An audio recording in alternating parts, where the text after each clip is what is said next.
قرآن مجید سورہ بقرہ اللہ تبارک و تعالی نے ارشاد فرمایا یا ایھا الذین آمنوا کتب علیکم الصیام، اے ایمان والو تم پر روزے فرض کیے گئے، کما کتب علی الذین من قبلکم، اسی طرح جس طرح تم سے پہلے لوگوں پر فرض کیے گئے تھے، لعلکم تتقون، تاکہ تم پرہیزگار ہو جاؤ، متقی ہو جاؤ، اللہ سے ڈرنے والے بن جاؤ، گناہوں سے بچنے والے بن جاؤ، اپنی زندگی کو رب رسول کے احکامات کی روشنی میں گزارنے والے بن جاؤ۔ روزہ ایک پریکٹس ہے، ایک مجاہدہ ہے، ایک جد و جہد ہے۔ جد و جہد کس چیز کی؟ اللہ کی رضا کے مطابق اپنے آپ کو ڈھالنے کی جد و جہد۔ صوم کا لغوی معنی ہوتا ہے رک جانا،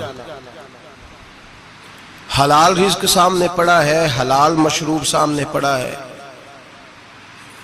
حلال رشتہ بیوی کا موجود ہے، لیکن ان سب چیزوں سے حالت روزہ میں رکنا، اللہ کی رضا کے لیے رکنا، اس کا نام روزہ ہے۔ صوم کا معنی رکنے کے ہیں، پرہیز کرنے کے ہیں، بچنے کے ہیں۔ ہر چیز موجود ہے لیکن اللہ کا حکم نہیں ہے تو لہٰذا کھا نہیں سکتے۔ تو رب فرماتے جب جائز چیزیں تو میری مرضی کے بغیر میرے حکم کے نہیں کھا سکتا، تو انہیں رکنا ہے تو حرام کیسے کھا لیتا ہے؟ اب جائز چیز کے لیے تجھے حکم ہے، میں کہوں تو کھائے گا، میں کہوں تو نہیں کھائے گا۔ میں نے حکم دے دیا جائز ہے، روٹی ہے، کھانا ہے، گوشت ہے، تیری فریج میں پڑا سارا کچھ، تو با اختیار ہے، منہ میں دانت بھی ہیں، ہضم کرنے کو ہاضمہ بھی ہے، بھوک کی شدت بھی ہے، پر میری اجازت کے بغیر تو کھا سکتا۔ روزہ رکھ لیا، اب تجھے حکم نہیں کہ تو کھائے۔ جب جائز چیز میری مرضی کے بغیر نہیں کھا سکتا تو ناجائز کیسے کھائے گا؟ میرے نبی پاک علیہ السلام نے اپنے خوبصورت الفاظ کے اندر اس مفہوم کو بیان فرمایا۔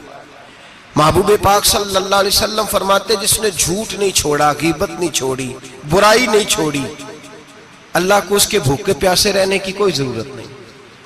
وہ کاہے کا رکا ہے؟ جب کوئی کام تو اس نے اللہ کی رضا والا کیا نہیں۔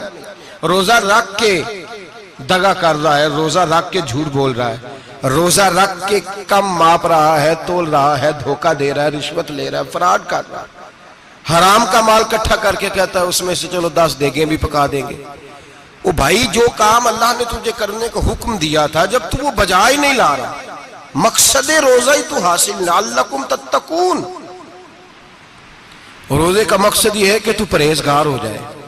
میرے نبی پاک علیہ السلام کی بارگاہ عالی مرتبت میں 2 عورتیں آئیں، یہ چیزیں کھا لو، کہنے لگی محبوبہ ہم نے روزہ رکھا ہوا ہے۔ فرمایا نہیں، تمہارا تو روزہ نہیں ہے، حضور رکھا ہوا ہے روزہ، سحری سے لے کر اب تک کچھ نہیں کھایا، شام تک بھی نہیں کھائیں گی۔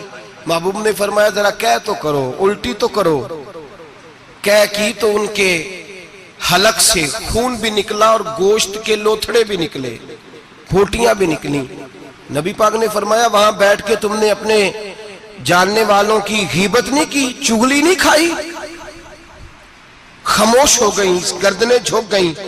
نبی پاک نے فرمایا تم نے قرآن نہیں پڑھا کہ جو اپنے بھائی کی غیبت کرتا ہے وہ مردہ بھائی کا گوشت کھاتا ہے؟